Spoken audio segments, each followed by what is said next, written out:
By private treaty.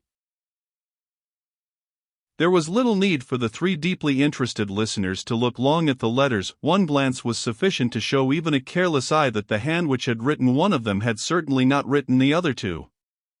The letter which Audrey had handed to Mr. Denny was penned in the style commonly known as commercial, plain, commonplace, utterly lacking in the characteristics which are supposed to denote imagination and a sense of artistry. It was the sort of calligraphy which one comes across every day in shops and offices and banks. There was nothing in any upstroke, downstroke, or letter which lifted it from the very ordinary.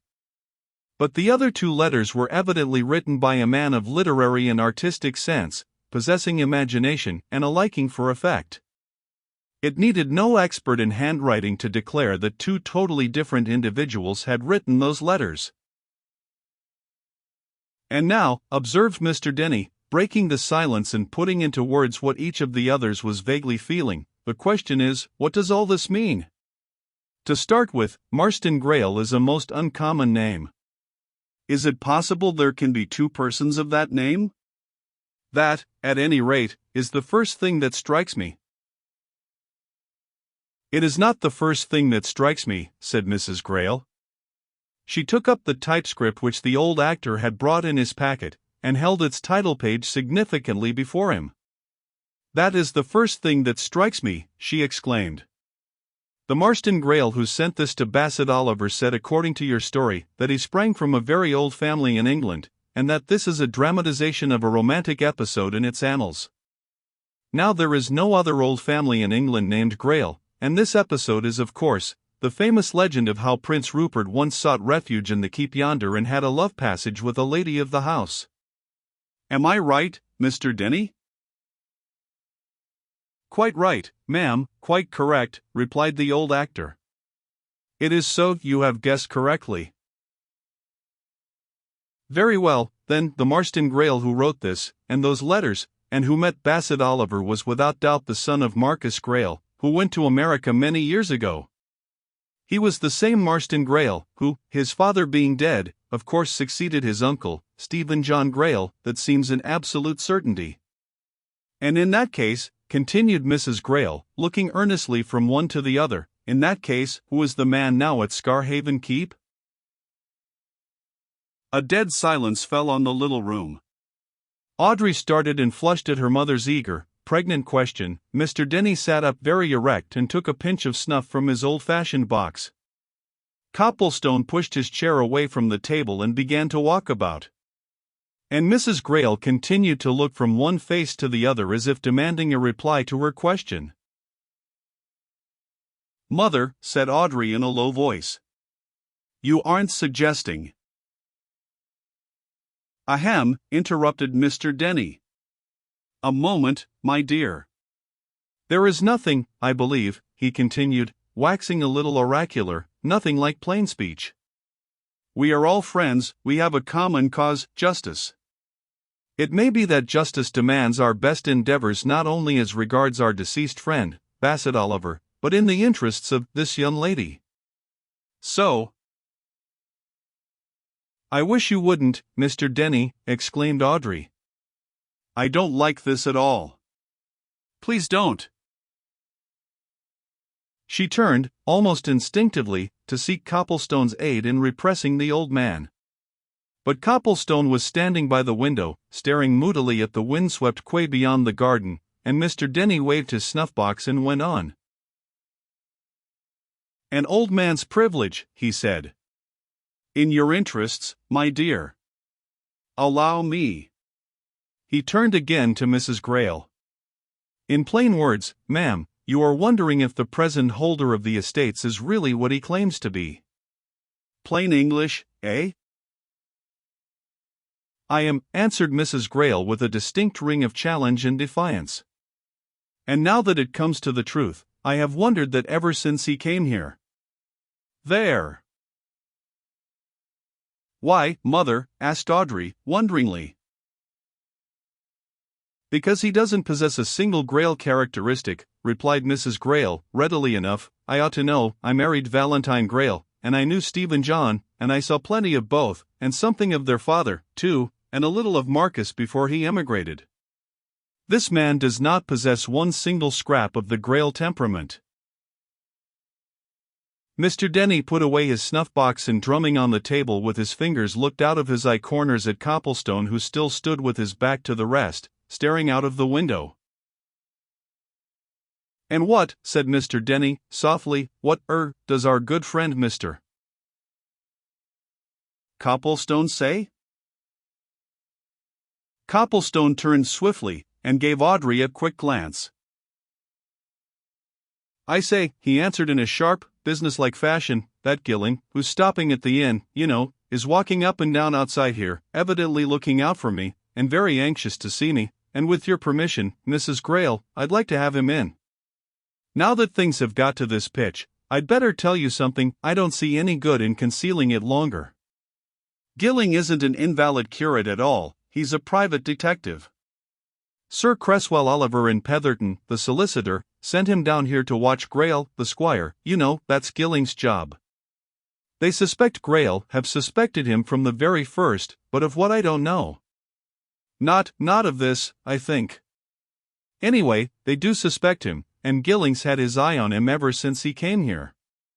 And I'd like to fetch Gilling in here, and I'd like him to know all that Mr. Denny's told us.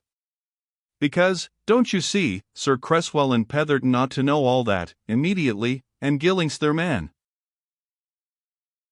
Audrey's brows had been gathering in lines of dismay and perplexity all the time Copplestone was talking, but her mother showed no signs of anything but complete composure, crowned by something very like satisfaction, and she nodded a ready acquiescence in Copplestone's proposal. "By all means," she responded. "Bring Mr. Gilling in at once." Copplestone hurried out into the garden and signaled to the pseudo-curate, who came hurrying across from the quay. One glance at him showed Copplestone that something had happened. "Gad, I thought I should never attract your attention," said Gilling hastily. "Been making eyes at you for 10 minutes. I say, Grail's off." "Off?" exclaimed Copplestone. "How do you mean off?" "Left Scarhaven, anyhow, for London," replied Gilling. "An hour ago I happened to be at the station, buying a paper, when he drove up, luggage and man with him, so I knew he was off for some time. And I took good care to dodge round by the booking office when the man took the tickets. King's Cross. So that's all right, for the time being." "How do you mean, all right?" asked Copplestone. "I thought you were to keep him in sight?" "All right," repeated Gilling. "I have more eyes than these, my boy. I've a particularly smart partner in London, name of Swallow, and he and I have a cipher code. So soon as the gentleman had left, I repaired to the nearest post office and wired a code message to Swallow. Swallow will meet that train when it strikes King's Cross.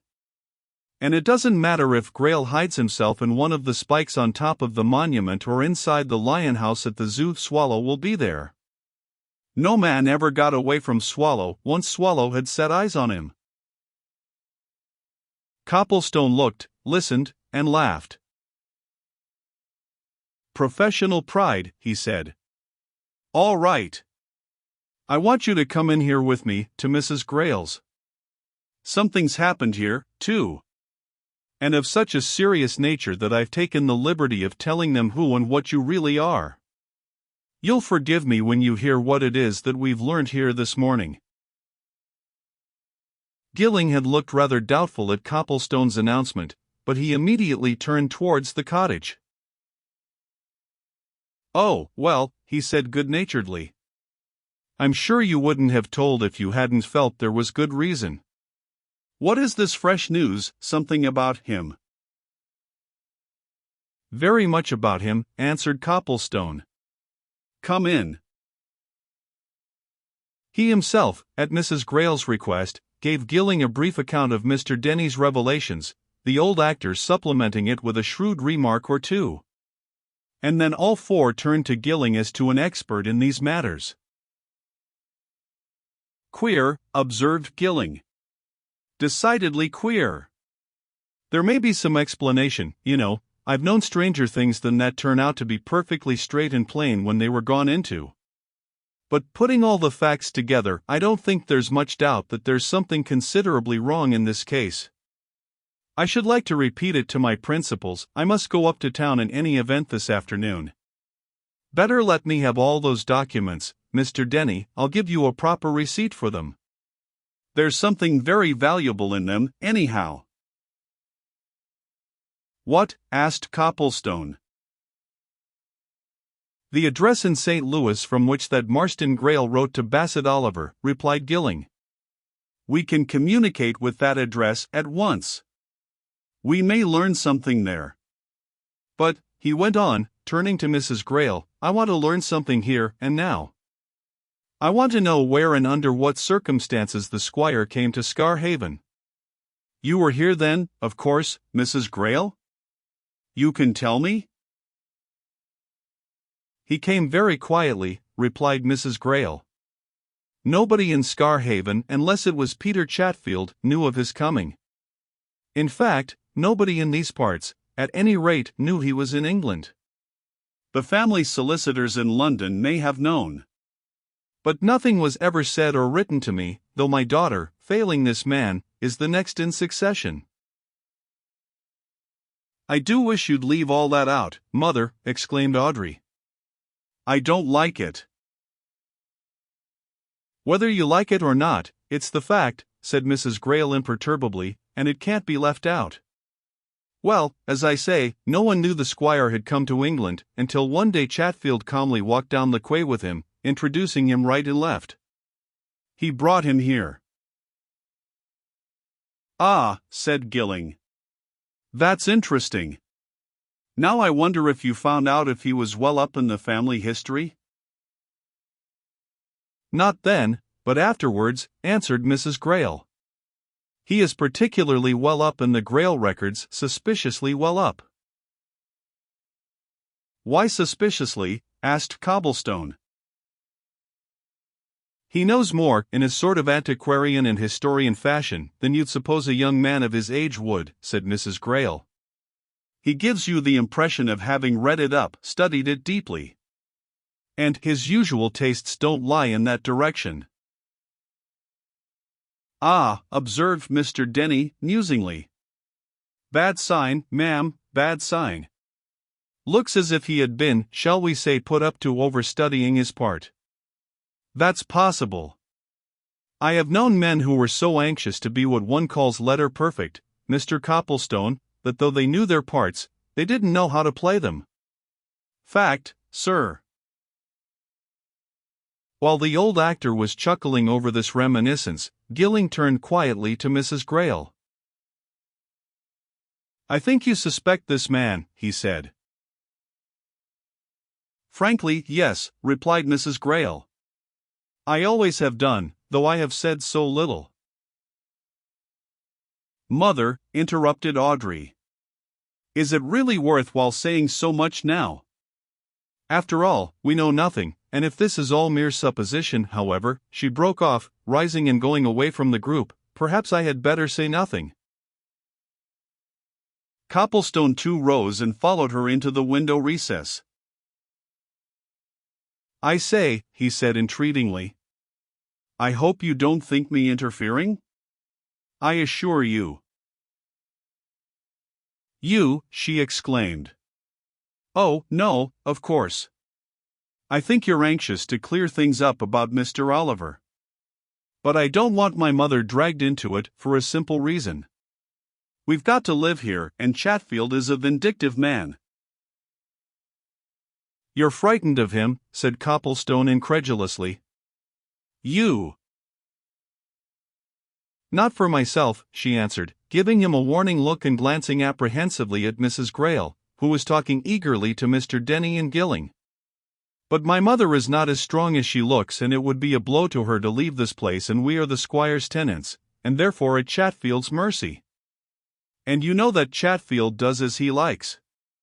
Now do you understand? It maddens me to think that you should be at Chatfield's mercy, muttered Copplestone. But do you really mean to say that if Chatfield thought you, that is, your mother, were mixed up in anything relating to the clearing up of this affair, he would drive us out without mercy," replied Audrey. "That's dead certain."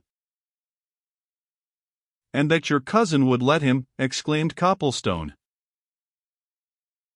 "Surely not." "I don't think the squire has any control over Chatfield," she answered. "You have seen them together." "If that's so," said Copplestone, "I shall begin to think there is something queer about the squire in the way your mother suggests. It looks as if Chatfield had a hold on him. And in that case—"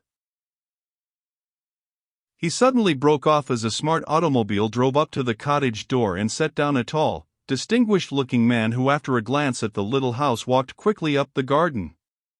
Audrey's face showed surprise. "Mother," she said, turning to Mrs. Grayle, "there's Lord Altmore here. He must want you. Or shall I go?" Mrs. Grayle quitted the room hastily. The others heard her welcome the visitor, lead him up the tiny hall. They heard a door shut. Audrey looked at Copplestone. "You've heard of Lord Altmore, haven't you?" she said. "He's our biggest man in these parts. He owns all the country at the back, mountains, valleys, everything. The Grayle land shuts him off from the sea. In the old days, Grayless and Altmores used to fight over their boundaries, and—" Mrs. Grayle suddenly showed herself again and looked at her daughter. "Will you come here, Audrey?" she said. "You gentlemen will excuse both of us for a few minutes?" Mother and daughter went away, and the two young men drew up their chairs to the table at which Mr. Denny sat and exchanged views with him on the curious situation. Half an hour went by, then steps and voices were heard in the hall and the garden. Mrs. Grayle and Audrey were seeing their visitor out to his car. In a few minutes the car sped away, and they came back to the parlor. One glance at their faces showed Gilling that some new development had cropped up, and he nudged Copplestone. "Here is remarkable news," said Mrs. Grayle as she went back to her chair. "Lord Altmore called to tell me of something that he thought I ought to know. It is almost unbelievable, yet it is a fact. Marston Grayle, if he is Marston Grayle, has offered to sell Lord Altmore the entire Scarhaven estate, by private treaty. Imagine it, the estate which has belonged to the Grayless for 500 years.